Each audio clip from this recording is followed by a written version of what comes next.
Media మిత్రులందరికీ, media అన్నగారికి మరియు మా వైసీపీ నాయకులందరికీ నాకు ప్రత్యేక ధన్యవాదాలు. గంగవరం సర్పంచ్ కన్నుడిగా నా పేరు రెడ్డి ప్రసాద్. నిన్న మొన్నటి రోజు వారు సక్రమంగా అక్రమంగా అనే ఒక మాట కూడా చెప్పినారు. సక్రమంగా ఎట్లా వస్తుంది, అక్రమంగా ఎట్లా వస్తుంది, దాని గురించి నేను మాట్లాడదలుచుకున్నాను. సక్రమంగా అంటే ఇది మా సక్రమము వంశపారపరంగా వచ్చింది అని ఆయనే చెప్పినాడు. ఎక్స్ సర్పంచ్ మురళి ఆయన. మనకి స్వాతంత్రం వచ్చిందే 1947లో, ఆయనకి పట్టా ఇచ్చింది 1950లోను. సరే, స్వాతంత్రమైన 3 సంవత్సరాలకే ఆయనకి డిప్లొమా పట్టా ఇచ్చినాడని చెప్పినాడు. వాస్తవమే, అది బాగుంది. వంశపారపరంగా వస్తే వాళ్ళ తాత నుంచి వాళ్ళ నాయనకి, వాళ్ళ నాయన నుంచి ఆయనకి పాస్బుక్లు అనేది నెల నుంచి 3 నెలల లోపల వచ్చేస్తుంది. ఏమి ఆయన భూమి అయితే, వాళ్ళ వంశపారంపరం భూమి అయితే 3 నెలల లోపల పాస్బుక్ వస్తుంది. అది రాలేదు. మరియు రెవెన్యూ రికార్డులు ఏముంది, 302 సర్వే నెంబరు, రస్తాపురం పోక 22 ఎకరాల 28 సెంట్లు ఉంది, నమోదైంది. ఇది మీరు ఈరోజు ఆన్లైన్ డేట్ కూడా వస్తే తెలుస్తుంది. దీన్ని వాళ్ళ భార్య పైన ఏం చేయనాడంటే, ఆమావత్ అనే ఆమె మురళి అన్న భార్య గారి పైన కలెక్టర్ గారికి విన్నవించుకున్నాడు. ఈ భూమి రస్తాపురం భూమికి వాస్తవంగా ఉంది, రికార్డుల ప్రకారము ఈ భూమి నాకే కావాలా, దీనికి ఎంత అమౌంట్ అయితే నేను కట్టిస్తాను. ఆడ ఒక మాట మాట్లాడాను ఆయన, మా వంశపరంగా వస్తుంది, మాకు 75 సంవత్సరాల ఇంకా అనుభవంలో ఉంది. మీ 75 సంవత్సరాల నుంచి మీ భూమి అయినప్పుడు మీరు గవర్నమెంట్కి ఎందుకు డబ్బు కట్టిస్తారు? ఒక క్వశ్చన్. అట్లా కట్టించడం కాకుండా ఈ భూమి మాకే కావాలని కలెక్టర్ గారికి ఒక అర్జీ పెట్టుకున్నారు. దాంతో ఏమంటే, గతంలో తెలుసు 2 పర్యాయాలు మామిడి చెట్లు పెడితే రెవెన్యూ వారే స్వయంగా వచ్చి ఆ మామిడి చెట్లు తీసేయారు. ఆయన మళ్ళీ సర్పంచ్గా అయినప్పుడు ఆల్రెడీ మామిడికాయలు కాసాయండి చెట్లు, అవి ఎత్తుకొచ్చి నైటే పెట్టేసినాడు. పెట్టేస్తూ మళ్ళీ కోర్టుకి ఆయనే వెళ్ళినాడు, ఇట్లా భూమి నాదే, నేను డబ్బు కట్టించేస్తానని. కోర్టులో కూడా సుమారు 3-4 సార్లు కేసు ఫైల్ చేసినాడు. అది కూడా మీకు ఇస్తాను కాపీతో సహా. ఆయన అన్న కాపీ ఇస్తానని చెప్పాడు, మీ సమక్షంలో చెప్పినాడు. మీకేమన్నా ఒక కాపీ ఇచ్చినారేమో అని మీ ముందర నేను ప్రశ్నిస్తున్నా. నేనైతే మీ అందరికీ ఒక కాపీ ఇస్తాను సార్. ఆయన ఏం చేయనాడంటే, ఆ కోర్టు కూడా 4-5 సార్లు ఆయన కోర్టులో జడ్జి మారడం, కేసు వేయడం. హైకోర్టు కూడా ఏమందించిందంటే డైరెక్షను చీఫ్ సెక్రటరీ గారికి ఇచ్చింది. ఇది వాస్తవాలు ఏమో కనుక్కోమని. చీఫ్ సెక్రటరీ సార్ ఏం చేశారంటే, వాళ్ళు కమిటీలు వేసి ఈ ల్యాండ్ ఏమి దాని పురోగతి పరిశీలించి, వాస్తవానికి ఇది రస్తాపురం పోగి ఎంఆర్ఓ ఆఫీస్కి 2 కిలోమీటర్లు, అది దీంతో ఉన్నాం సార్, 2 కిలోమీటర్ల దూరంలో ఉంది. ఇది రాబోయే రోజుల్లో ప్రభుత్వ కార్యాలయాలకి, ప్రభుత్వ అభివృద్ధికి ఈ స్థలాన్ని కేటాయించాలా, ఫస్ట్ అతని దగ్గర నుంచి జప్తు చేసుకోమని హైకోర్టే ఇచ్చింది. హైకోర్టు నుంచి మళ్ళీ ఎప్పుడు ఇచ్చింది, 2023 మే 30వ తేదీ. ఇది కలెక్టర్ గారి ఆఫీస్ నుంచి కూడా మన ఎంఆర్ఓ ఆఫీస్కి, ఆర్డీఓ మేడంకి వాళ్ళే ప్రొసీడింగ్స్ పంపించినారు.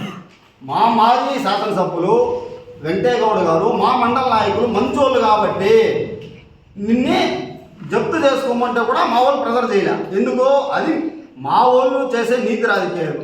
నువ్వు నీతి మాట్లాడినావు కదా, ఈ భూమి మా వంశపారపరంగా వచ్చిందనే. ఇదే చూడండి, ఈ కలెక్టర్ గారు కూడా మళ్ళీ ప్రొసీడింగ్స్ ఇచ్చినారు. చీఫ్ సెక్రటరీ గారు ప్రొసీడింగ్స్ కలెక్టర్ గారికి ఇస్తే, కలెక్టర్ గారు ఆర్డీఓ మేడంకి, ఎంఆర్ఓ గారికి ప్రొసీడింగ్స్ పంపించినారు. ఈ భూమిని వెంటనే జప్తు చేసుకోండి, అది రీసెంట్గానే 2023లో జప్తు చేసుకోండి. ఈ భూమి రాబోయే రోజుల్లో మన గవర్నమెంట్కి చాలా అవసరపడుతుంది, అభివృద్ధి కార్యాలయాలు కూడా కట్టేదానికి ప్లేస్ మనకు ఉంది అనేసి చెప్పినారు. ఇది సబ్జెక్టు. ఆయన మాట్లాడినాడు మళ్ళీ, చెరువు పరంపోకు నాకు సబ్డివిజన్ అయింది అనేసి. చెరువు పరంపోకు 16 సెంట్లు సబ్డివిజన్ అయిపోయింది. ఇది కూడా నా అనుభవం ఉంది, ఇది కూడా నేను కోర్టుకి అయినాను, నాకు గవర్నమెంట్ వాల్యూ కట్టిస్తాను, నాకు ఇచ్చేమని. అదే నాకు అర్థం కాలేదు. ఈయన భూమికి కోర్టుకి ఎందుకు డబ్బులు కట్టించేది? ఈయన వంశపరంగా వస్తుంది కదా. మళ్ళీ దీంతో సబ్ డివిజన్లు అయినాయి. ఎవరెవరు ఉన్నాయి దీంతో? వాళ్ళ సెటిల్మెంట్వి 5 సబ్ డివిజన్లు ఉన్నాయి. నెంబర్లో 5 సబ్ డివిజన్లో జయమ్మ, కొట్టి సంగప్ప, ఇది అనువంశకం వాళ్ళ సెటిల్మెంట్ భూమి. దీంతో 1 ఎకరా 35 సెంట్లు ఉంది. ఇది ఆర్ వినోదలక్ష్మి రామచంద్రయ్య, ఇది కొనుగోలు, ఇది సబ్ డివిజన్ అయింది. ఇది షేక్ మహమ్మద్, ఇది 174 సెంట్లు అనువంశము, ఇది సబ్ డివిజన్ అయింది. ఇది 337 దాంతో సబ్ డివిజన్లు. ఈ ప్రవీణ్ కుమార్ మాసలమ్మని, ఇది కొనుగోలు, ఇది సబ్ డివిజన్ అయింది. ఇది 337/2B, ఇది రామస్వామి చెట్టి జయరామ చెట్టి, ఇది సబ్ డివిజన్ అయింది. మరి నీ 16 సెంట్లు ఆడైంది. మాకున్న ఇప్పుడు గవర్నమెంట్ రెవెన్యూ రికార్డుల్లో, మా దగ్గర ఉండే రికార్డులో, ఇప్పుడు అందరూ చూసే రికార్డులో అయితే లేదు. నీకే ఏమన్నా స్వయంగా ఒక రికార్డు తయారు చేసుకుని రెవెన్యూ రికార్డులు మేము మీటింగ్ చేస్తున్నామో అది మాకు తెలియదు. నీ రికార్డులో ఉంటే మా రికార్డులో ఉండేది మేము ప్రెస్ వాళ్ళ సమక్షంలో వాళ్ళకే ఇచ్చేస్తాము. నీ సబ్ డివిజన్ నువ్వేమన్నా ఒక రెవెన్యూ డిపార్ట్మెంట్ పెట్టుకోవడమో మాకు తెలీదు. దాని గురించి మీరే చెప్పాలా. మళ్ళీ మేమేదో ఆక్రమించుకోవడము అని చెప్తాను, కరెక్టే, బాగుంది. మేమేం చేయనామో చూడు, జీవో నెంబర్ 546 మేము దరఖాస్తు చేసుకుంటాం. దళితులు బీసీలు కలిసి 12 మంది వాస్తవంగా చేసుకున్నాము. దరఖాస్తు చేసుకుంటే రెవెన్యూ లాగిన్లో పోతే ఫస్ట్ విఆర్ఓ గారు అప్రూవల్ చేయాల, ఆర్ఐ గారు అప్రూవల్ చేయాల, తర్వాత ఎంఆర్ఓ గారు పరిశీలించి అప్రూవల్ చేస్తారు. ఏమి 30 నుంచి 40 రోజుల గడువు సమయంలో. వాస్తవమే అండి, మేము అప్లై చేసుకున్నాం. మేమేం నీ మాదిరి అక్రమంగా, ఇది అక్రమం అంటే ఏమి కలెక్టర్ గారు, చీఫ్ సెక్రటరీ గారు విత్ సీలు ప్రొసీడింగ్స్ ఉంటే కూడా నీది జప్తు చేసుకోలే. ఇది అక్రమం అంటే. మేము సక్రమంగా అంటే విఆర్ఓ గారు, ఆర్ఐ గారు, ఎంఆర్ఓ గారు ప్రొసీడింగ్స్ ఇచ్చి వాళ్ళు యాక్సెప్ట్ చేసి మాకు జీవో నెంబర్తో సహా మీరు మొన్నటి రోజు మాట్లాడినారు, ఈ పట్టాలు చూపించి. ఈ పట్టాలు యాక్టివ్గా వచ్చినాయి మీకు. మీరు ఆన్లైన్లో కొడితేనే కదా వచ్చినాయి. మేము ఆఫ్లైన్లో ఇది మేము పిన్ను పేపర్తో రాసుకుంటాం కాదు కదా. ఇది సక్రమం కాదా, అక్రమమా? అంటే గవర్నమెంటు రాజముద్ర వేసి వాళ్ళ గుర్తుతో జీవో నెంబర్తో సహా ఇచ్చింది. మాకెంత ఇచ్చింది? 2 సెంట్లు ఇచ్చింది.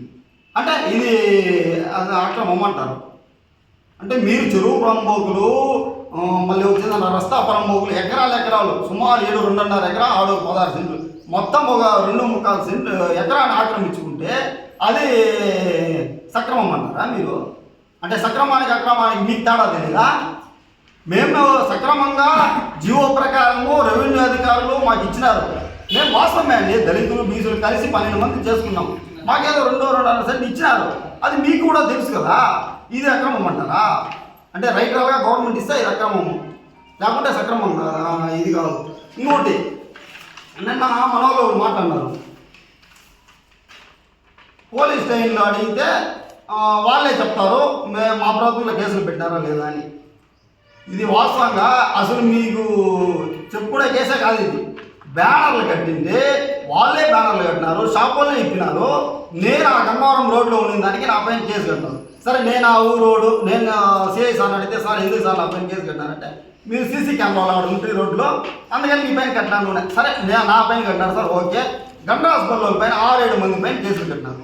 వాళ్ళు అసలు గంగవరం, నాదైతే గంగవరం రోడ్డు నేను ఆడుకుంటాను అనుకో. వాళ్ళు గంటా హాస్పిటల్ కదా, వాళ్ళ మీద ఎందుకు కట్టినారు కేసులు? రీసెంట్గా ఇప్పుడు డిసెంబర్ 24, 2025 మేము పాస్పోర్ట్ వెరిఫికేషన్ నాకు వస్తే నా మీద కేసు ఉందని ఇచ్చింది రిపోర్ట్ మా గంగవరం పోలీస్ స్టేషన్లో. అంటే ఇది బ్యానర్లు మేము చెప్పినా కేసు కట్టేదా? మీరు వీడియో ఉంది, వీడియో గంగవరం రోడ్డు. అవునండి, మా ఊరికి పోయే రోడ్డు అది.